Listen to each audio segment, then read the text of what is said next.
Et alors que le monde a les yeux rivés sur le coronavirus, cette question est si les maladies tropicales avaient autant d'attention que la Covid-19. C'est l'objet de votre article, Francine Toumi. Bonsoir, article paru dans la revue scientifique Nature. Je rappelle que vous êtes épidémiologiste, directrice générale de la Fondation congolaise pour la recherche médicale. Francine Toumi, à quelle maladie pensez-vous en premier lieu et quels sont les chiffres sur le continent ? Alors, je pense évidemment d'abord, bonsoir Lydia et merci pour l'invitation. Alors, je pense au paludisme, au VIH, SIDA et à la tuberculose. Ces trois maladies à elles seules font 250 millions de cas par année et 2,5 millions de morts. Donc, cet article avait pour but d'attirer l'attention et si on regardait, on avait un peu plus d'attention sur ces maladies qui tuent tant par année dans le monde. Et ce que vous dites dans cet article, c'est justement que l'on aurait pu éliminer ces maladies si les autorités avaient mis autant de moyens que dans la lutte contre la Covid. Absolument. Quand on voit le nombre de candidats vaccins pour prévenir cette maladie, tous les efforts mis en place pour la Covid, évidemment, c'est très bien, nous nous en réjouissons, mais nous sommes certains que certaines de ces trois maladies auraient pu être éliminées ou tout au moins mieux contrôlées. Ce qui n'est pas le cas. On n'a toujours pas de vaccin contre le paludisme à ce jour. Et pourtant, Madame Ntoumi, vous-même, vous avez mis de côté vos travaux de recherche depuis 20 ans sur le VIH, la tuberculose, le chikungunya, pour vous consacrer à la Covid-19. Oui, bien sûr, parce que là, ça fait appel au manque de ressources de nos pays. Je dirige un laboratoire de biologie moléculaire pour le diagnostic de la Covid. Il faut des laboratoires de biologie moléculaire. Donc, il fallait me mettre au service de mon pays pour répondre à la riposte. Et tous les scientifiques se sont mis au service pour pouvoir diagnostiquer la maladie, parce que bien évidemment qu'elle nous faisait peur, mais qu'elle était nouvelle et nous devions répondre présent. Et comment réagissent justement les politiques face à tout cela, Covid versus paludisme par exemple, et surtout y a-t-il des financements africains ? Alors, très intéressant, parce que les financements, par exemple, pour le paludisme, depuis 2010, les financements des pays endémiques, l'Afrique, en tout cas, paie le plus lourd fardeau au paludisme, les financements sont toujours les mêmes, un peu moins d'1 milliard de dollars, alors que les besoins sont de 6,5 milliards par année pour pouvoir avoir vraiment une solution efficace pour la maladie. Mais pour la Covid, on a vu très vite nos gouvernants réagir, mettre des fonds en place pour cette maladie, ce qui est fortement apprécié, montre aussi que nos gouvernants sont capables de comprendre que la recherche est importante pour résoudre les problèmes de santé. Donc j'espère qu'à partir de là, ils ont compris qu'ils doivent soutenir le paludisme, parce que pour le moment, leur soutien n'est pas suffisant pour pouvoir résoudre ce problème, sachant que le paludisme est la maladie de l'Afrique en particulier, même s'il y en a en Asie du Sud-Est, mais nous payons le plus lourd fardeau à cette maladie.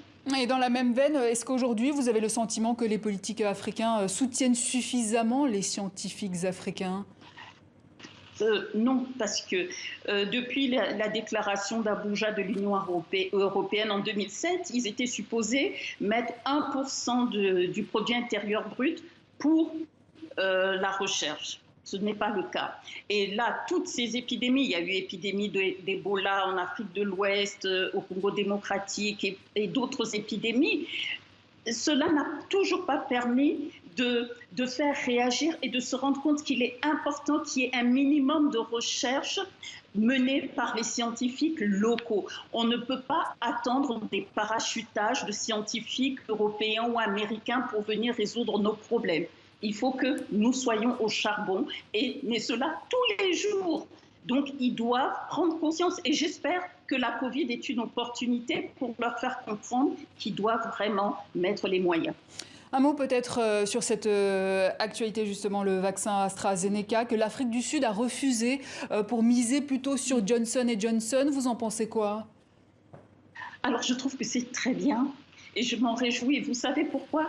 Parce que c'est une décision de l'Afrique du Sud basée sur des faits, basée sur la science menée par les scientifiques sud-africains. Qu'ont-ils constaté? Que le vaccin Johnson & Johnson répondait à leurs besoins. Il a une efficacité de 85% pour les cas sévères et les hospitalisations. Et la plupart des cas sévères et des hospitalisations sont dus aux variants. Tous les autres vaccins n'ont pas montré une telle efficacité pour résoudre ce variant qui est leur problème en Afrique du Sud. Donc pour moi, c'est une décision basée sur des faits. Et donc pour moi, c'est une très bonne décision. Et là, ça montre, j'espère que c'est une leçon pour les autres pays africains, se rendre compte qu'il ne faut pas forcément faire du copier-coller d'une décision prise à Paris ou prise à Londres ou à Bruxelles et la copier pour nos populations. L'Afrique du Sud a décidé par rapport à la situation de sa population. Et dans la série des épidémies, il y a aussi la rougeole qui a repris de plus belle dans une quinzaine de pays africains. Madame Toumi, je vous propose de nous rendre à Kinshasa, dans un centre de vaccination contre la rougeole qui a vu sa fréquentation baisser. On revient vers vous. Une fois par semaine, la petite maternité Christou Mobikissi reçoit une quarantaine de mamans et leurs bébés. Après quelques brèves explications en salle d'attente, il faut d'abord procéder à la pesée. 5 kilos. Puis vient le moment fatidique. Pas toujours agréable, mais indispensable. Rougeole, polio ou BCG ce jour-là. Ici, les nourrissons sont vaccinés contre toutes les maladies infectieuses. Mais avec l'épidémie de Covid-19, les infirmières du centre de santé constatent une baisse de la fréquentation. Le nombre a diminué puisque les parents ont peur d'abord de fréquenter les milieux hospitaliers. Selon eux, puisqu'ici, ils ont peur qu'ils peuvent venir attraper le coronavirus puisque l'hôpital reçoit tout le monde. C'est pourquoi certaines ne viennent plus au rendez-vous. Et pour cause, certains personnels soignants manquent en effet d'équipements adéquats pour se protéger eux, ainsi que les parents et les enfants.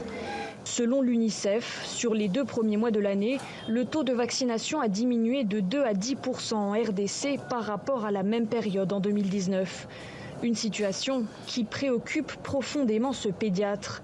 Selon lui, la médecine n'est pas assez considérée dans le pays et les croyances encore trop ancrées. Ce n'est pas facile de convaincre les parents de pouvoir faire vacciner leurs enfants s'il y a un problème de niveau intellectuel.